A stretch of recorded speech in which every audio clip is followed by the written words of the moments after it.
अस्सलाम वालेकुम, नमस्ते, सत श्री अकाल एंड वनक्कम दोस्तों। वेलकम टू माय चैनल मुस्कान रसोई पाठशाला। ये देखिएगा दोस्तों, आज मैं आपके लिए क्या लेकर आई हूँ। करेले की सब्जी, वो भी गोश्त के साथ। जबरदस्त रेसिपी होने वाली है दोस्तों। ये बहुत ही mouth watering and yummy yummy recipe है, आपके लिए लेकर आई हूँ। वो भी बहुत स्पेशल है ये रेसिपी। सारा वीडियो देखिए। ओके, अभी करेले के बेनिफिट्स भी देखेंगे और इस रेसिपी को कैसे प्रिपेयर करते हैं वो भी देखेंगे। लग रहा है ना यम्मी यम्मी। ये गोश्त विद करेला बहुत टेस्टी रहेगा फ्रेंड्स। टेंशन मत लीजिए, बिल्कुल भी कड़वा नहीं रहेगा और बहुत टेस्टी भी रहेगा फ्रेंड्स। टेस्ट के साथ साथ हेल्दी भी है, जो मुस्कान रसोई पाठशाला तो बताती है कंपल्सरी। लेकिन पहले अगर आप नए हैं, मेरे चैनल को देख रहे हैं, तो प्लीज सब्सक्राइब कीजिए ना बेल नोटिफिकेशन के साथ। सारा वीडियो देखने के बाद लाइक कीजिए और कमेंट कीजिए दोस्तों। चलिए अभी प्रिपरेशन में जाएंगे ना। पहले आपको पता है ना, मटन हम लोग थोड़ा नमक डालकर, थोड़ा विनेगर डालकर, पानी डालकर अच्छे से धो लेते हैं। अच्छे से इसको धो लीजिए, ठीक है ना। ये प्रोसेस आपको पता है ना, हम लोग कैसे धोते हैं गोश्त को, ठीक है। बाद में करेले को छिलके थोड़ा सा निकाल दीजिए और इसके सीड्स भी निकाल दीजिए। अगर रेड में कोई सीड्स है वो निकाल दीजिए, बाकी बहुत बारीक से सीड्स है तो कोई प्रॉब्लम नहीं है। लेकिन करेले के सीड्स हमें कंज्यूम नहीं करना है। क्यों? ये डाइजेशन में क्या कहते हैं, ठीक नहीं देता है। तो सीड्स मत खाइए फ्रेंड्स। अगर बहुत कमले हैं तो चलेगा, लेकिन रेड वाले जो सीड्स होते हैं करेले में वो बिल्कुल मत खाना फ्रेंड्स। निकाल दीजिए। निकाल कर थोड़ा सा छिलका भी उतार दीजिए। उसमें थोड़ा नमक और दही, थोड़ा पानी डालकर एक 15 से 20 मिनट तक इस तरह रख दीजिए, ताकि ना इसमें जो कड़वापन है ये निकल जाए, ठीक है। तो ये करेला का प्रोसेस आपको बता दिया मैंने। अभी देखिए, मैं गोश्त को अच्छे से धो लिया है। उसमें डालूंगी प्याज, हरी मिर्च और सॉल्ट, नमक, मिर्ची, हल्दी। तो ये हमारा प्रोसेस सबको पता है ना, मैं गोश्त कैसे बनाती हूँ। गोश्त में प्याज डाल दिया, हरी मिर्च डाल दी, नमक, मिर्च, हल्दी, ये तीनों डालकर 1 ग्लास वाटर डालकर इसको हम लोग गलाएंगे।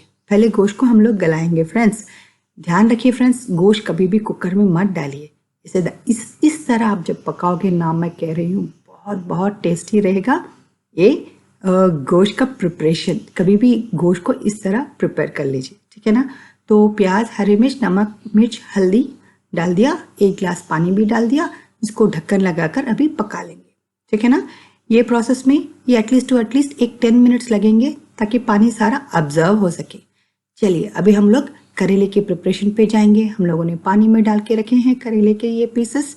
इसको क्या करेंगे ना, ये जो छाछ बना के, अगर आप दही नहीं है तो छाछ भी डाल सकते हो फ्रेंड्स।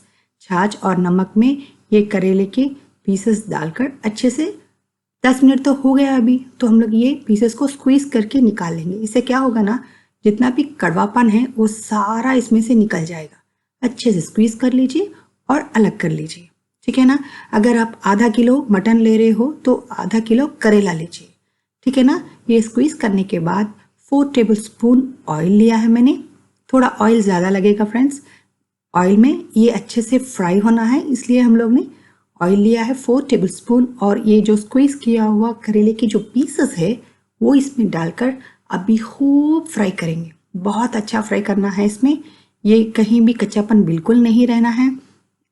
थोड़ा सा ब्राउनिश कलर आए तब तक इसको अच्छे से फ्राई कर लीजिए। इसको अलग कर लेंगे, ठीक है ना। हाँ, हम लोग बात कर रहे थे करेले के बेनिफिट्स। आपको पता है ना, करेला इज़ वेरी गुड फॉर, अगर डायबिटीज़ के लिए तो बहुत अच्छा है, हेल्दी स्किन के लिए बहुत अच्छा है, और क्या कहते हैं, डाइजेशन के लिए भी सुपर्ब है। एंटीऑक्सीडेंट्स बहुत भरपूर है। विटामिन ए एंड सी भी इसमें सुपर्ब मिलता है, और बहुत कम कैलोरीज करेले में है। और हाँ, हमारा करेले का फेवरेट भी है ना, हम करेले के फेवरेट हैं। हाँ, करेले के फैंस जो है ना हम लोग। तो करेला आज हम लोग बनाएंगे, वो भी गोश्त के साथ। ज़बरदस्त रहेगा फ्रेंड्स। टेस्ट तो देख रहे ना। मैंने अलग से करेले पीसेस को निकाल लिया है। अभी गोश्त के पास जाएंगे। गोश्त पक रहा है, पानी और थोड़ा बाकी है। इस प्रोसेस पे हम लोग जो करेले फ्राई करके रखे हैं ना, वो तेल इसमें डाल दीजिए। ये थोड़ा तेल ज़्यादा लगेगा, 4 to 5 टेबल स्पून तेल तो लगेगा फ्रेंड्स, ये तेल डाल दीजिए और ढक्कन लगाकर कम से कम 5 मोर मिनट्स और पका लीजिए, ताकि ना इसमें जो भी और वाटर है वो सारा ऑब्जर्व हो सके और तेल अलग आना है, ठीक है ना। इस तरह आप अच्छे से इसको फ्राई करने के बाद हम लोग ज़्यादा मसाले नहीं डाल रहे हैं फ्रेंड्स, ओनली 2 टेबलस्पून अदरक लहसुन का पेस्ट। इसमें ना मसाले ज़्यादा मत डालिए, इस तरह आराम से बनाइए, हल्के से बनाइए और बहुत बहुत टेस्टी करेला गोश्त प्रिपेयर हो जाएगा, ठीक है ना। ये अदरक लहसुन डालने के बाद अच्छे से फ्राई कर लीजिए, चेक कर लीजिए तेल बाहर आ रहा है, हाँ पक रहा है, सुपर्ब। अभी थोड़े मसाले डालेंगे, ज़्यादा बिल्कुल भी नहीं। इसमें हम लोग डालेंगे धनिया 1 टेबलस्पून, आधा टेबलस्पून गरम मसाला, थोड़ी काली मिर्ची और थोड़ा सा आमचूर पाउडर। इसमें थोड़ा खटास देना है फ्रेंड्स, खटास देने से क्या होता है ना, जो कुछ भी थोड़ा बहुत कड़वापन जो करेले में है वो बिल्कुल निकल जाएगा। पाउडर्स डालने के बाद जो फ्राई करके रखे हुए हैं हम लोग करेले, वो भी इसमें डालकर अच्छे से मिला लेंगे। आ रहा है समझ में, पसंद आ रहा है ना, बनाने का दिल कर रहा है ना, तो क्या करेले ला लीजिए, गोश्त ला लीजिए और आज संडे है, खूब एंजॉय कर सकते हैं आप। एक करेले गोश्त बनाकर आप भी खाइए, सभी को भी खिलाइए। तो ये देखिए थोड़ा पानी डालकर मैंने पका लिया। फिर उसके बाद टैमरिंड का पल्प, बहुत थोड़ा बोले तो थोड़ा टैमरिंड का पल्प भी डाल दीजिए, थोड़ा खटास देना है गोश्त को। गोश्त करेला विथ थोड़ी सी खटास, ज़बरदस्त टेस्ट रहेगा फ्रेंड्स। 5 मिनट तक पका लीजिए। पकाने के बाद और क्या करना है, गार्निश कर लीजिए धनिया के पत्तों से।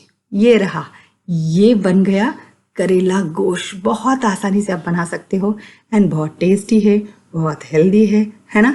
तो आपको ये रेसिपी कैसा लगा, पसंद आया ना। तो देखिए ये पक गया, तेल भी थोड़ा छूट रहा है। एंड फ्रेंड्स, मैं आपको बताना चाहती हूँ, गोश्त कभी भी ना हाई फ्लेम पे एकदम से मत पकाइए, थोड़े मीडियम फ्लेम पे जब पकेगा करी तो तेल अच्छे से छूटेगा फ्रेंड्स। देख रहे ना, वाह, बहुत टेस्टी करेला गोश्त रेडी हो गया विथ ग्रेवी के साथ। आप खा सकते हो राइस के साथ, रोटी के साथ। बहुत ये टेस्टी रेसिपी आपके लिए दोस्तों। तो कैसे लगा, पसंद आया ना ये करेला गोश्त? वाह, आप सर्व कर लीजिए, कौन सा भी आप रोटी या राइस के साथ भी खा सकते हैं दोस्तों। देखिए कितना मज़ेदार है, बहुत ही यम्मी करी। देखिए इतना अच्छा सा ग्रेवी है और पीस भी अच्छे गल चुका है। पीस और करेले के पीस के साथ खाइए ना दोस्तों। चलिए, पसंद आया ना, फिर मिलूंगी अगले एपिसोड में। अल्लाह हाफिज़।